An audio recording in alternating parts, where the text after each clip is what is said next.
विद्यार्थियों, Excel tuition इस channel में आपका सभी का स्वागत है। चलाते चलो इस कविता के प्रश्न उत्तर और कुछ शब्द के अर्थ मिलान, ये प्रश्न पर हम जवाब देखेंगे। तो चलो शुरू करते हैं। पहला प्रश्न है मेरी समझ से। क नीचे दिए गए प्रश्नों का सटीक उत्तर कौन सा है, उसके सामने तारा बनाइए। पहला, निम्नलिखित में से कौन सी बात इस कविता में मुख्य रूप से कही गई है? पहला, भलाई के कार्य करते रहना। दूसरा, दीपावली के दीपक जलाना। तीसरा, बल्ब आदि जलाकर अंधकार दूर करना। चौथा, तिमिर मिलने तक नाव चलाते रहना। और इसका सही जवाब है भलाई के कार्य करते रहना।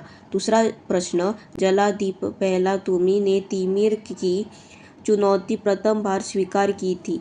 यह वाक्य किससे कहा गया है? पहला, तूफान से। दूसरा, मनुष्यों से। तीसरा, दीपकों से। चौथा, तिमिर से। इसका सही जवाब है मनुष्यों से। मिलकर करें मिलान। कविता में से चुनकर कुछ शब्द यहाँ दिए गए हैं। अपने समूह में इन पर चर्चा कीजिए और इन्हें इनके सही अर्थों या संदर्भों से मिलाइए। इसके लिए आप शब्दकोश, इंटरनेट या अपने शिक्षकों की सहायता ले सकते हैं। यह एक स्तंभ दिया है और दूसरा स्तंभ है। पहले स्तंभ में शब्द है और दूसरे स्तंभ में अर्थ या संदर्भ।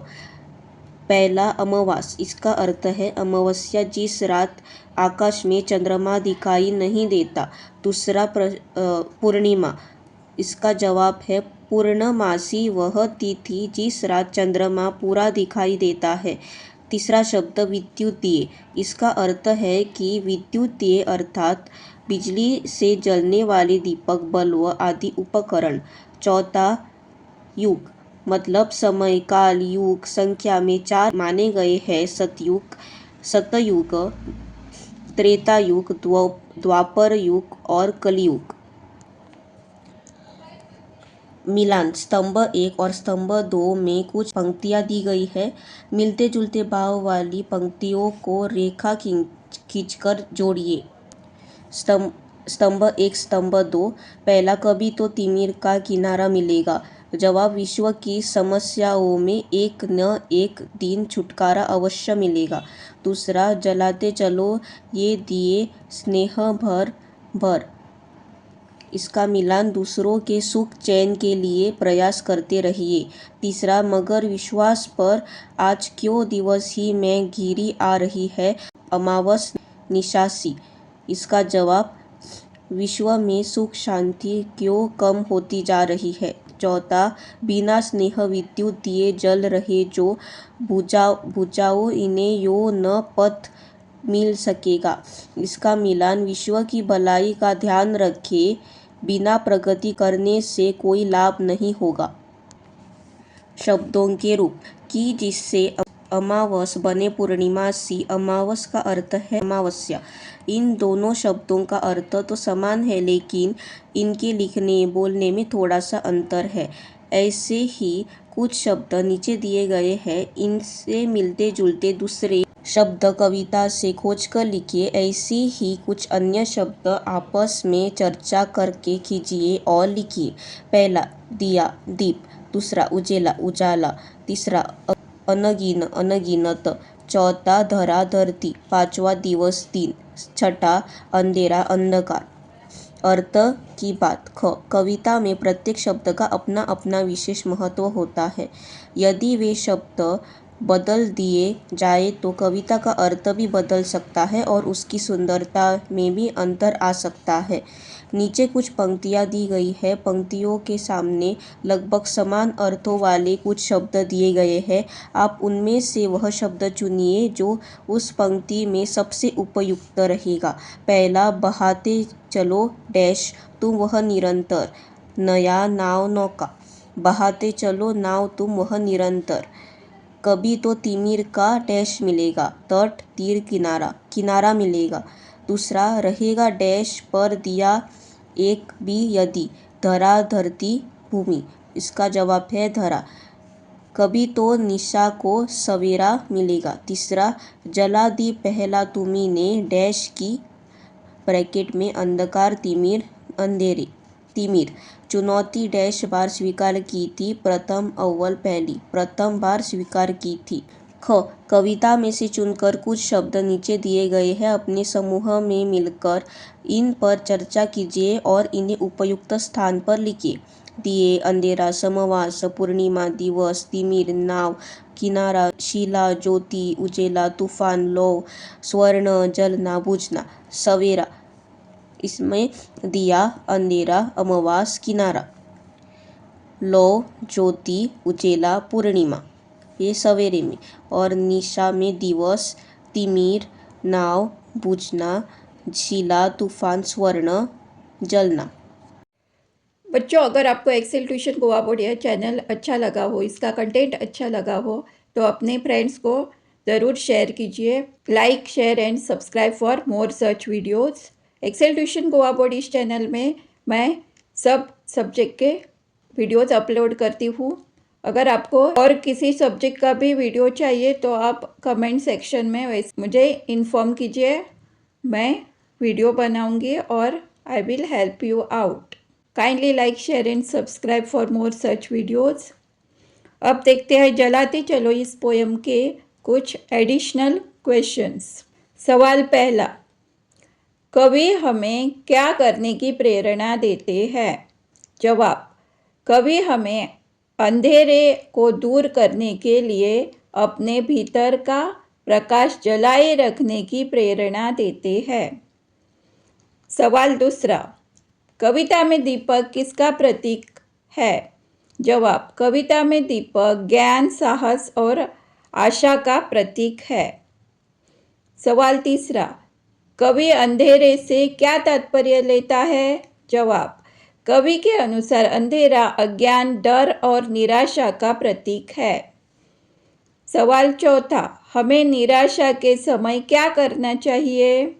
जवाब, निराशा के समय हमें हार नहीं माननी चाहिए और अपने उत्साह का दीप जलाए रखना चाहिए। अब देखते हैं पांचवा सवाल। पांचवा सवाल है, कवि जलाते चलो कहकर क्या संदेशा देना चाहता है? जवाब, कवि कहता है कि जीवन में आगे बढ़ने के लिए हमें अपने भीतर उत्साह, साहस और आशा का दीपक जलाए रखना चाहिए। कठिनाइयों में भी हार न मानकर प्रकाश फैलाते हुए आगे बढ़ना ही सच्चा जीवन है। अब देखते हैं मेरी समझ से। बच्चों, जलाते चलो यह पोएम रीडिंग का भी वीडियो ऑलरेडी अपलोड किया है। अब देखते हैं मेरी समझ से, जो पाठ्य पुस्तक के सेक्शन से हमने लिया है। मेरी समझ से, नीचे दिए प्रश्नों के सटीक उत्तर कौन सा है? निम्नलिखित में से कौन सी बात इस कविता में मुख्य रूप से कही गई है? अब यहाँ पे 4 पर्याय दिए हैं, हमें इसका उचित पर्याय ढूंढना है। पहला पर्याय है भलाई के कार्य करते रहना। दूसरा पर्याय है दीपावली के दीपक जलाते रहना। तीसरा पर्याय है बल्ब आदि जलाकर अंधकार दूर करना। चौथा पर्याय है तिमिर मिलने तक नाव चलाते रहना। और इसका सही जवाब है पहला, भलाई के कार्य करते रहना है। सवाल दूसरा, जला दीप पहला, तुम्ही ने तिमिर की चुनौती प्रथम बार स्वीकार की थी। यह वाक्य किसने कहा गया है? किससे कहा गया है? पर्याय है तूफान से, दीपकों से, मनुष्यों से और तिमिर से। और इसका सही जवाब है मनुष्यों से कहा गया है। अब देखते हैं अनुमान या कल्पना से। अपने समूह में मिलकर चर्चा कीजिए। दिए और तूफान की यह कहानी चली आ रही और चलती रहेगी। दीपक और तूफान की यह कौन सी कहानी हो सकती है जो सदा से चली आ रही है? इसका जवाब हमने सोचा है, वो है जवाब, सत्य और अच्छाई का मार्ग हमेशा कठिन होता है। इस कविता में दीपक का जलना सच्चाई और तूफान चुनौतियों का प्रतीक है, इसलिए दीपक और तूफान की कहानी संघर्ष की कहानी है जो सदा से चलती आ रही है। ख जले जो प्रथम बार लौ दीप की स्वर्ण सी जल रही और जलती रहेगी। दीपक की यह सोने जैसी लौ क्या हो सकती है जो अनगिनत सालों से जल रही है।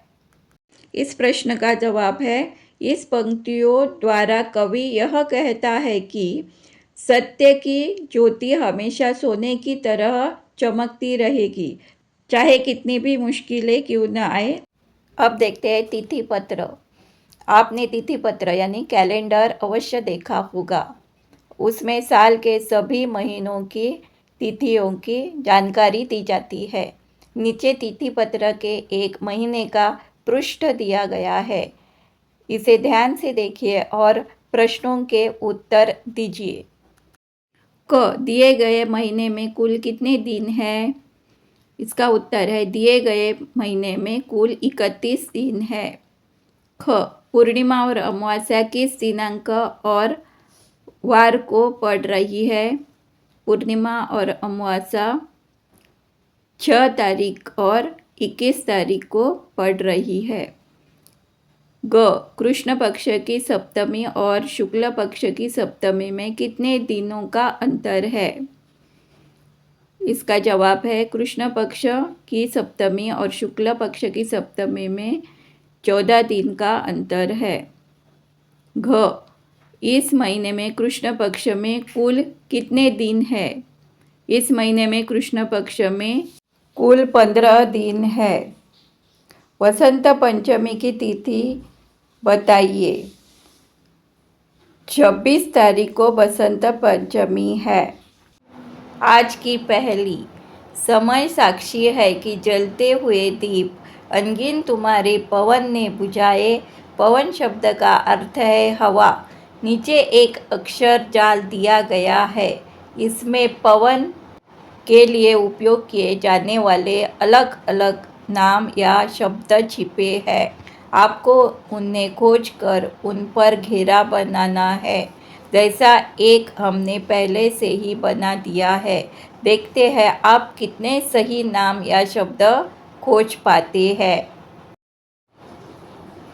तो यहाँ पे हमें शब्द जाल में और 5 शब्द मिले हैं। हवा यह शब्द पहले से ही घेरा किया हुआ है। उसके बाद हमको पवन, अनिल, समीर, वायु और मारुत ये शब्द हमने खोजे हैं। Thanks for watching. धन्यवाद। Do subscribe our channel.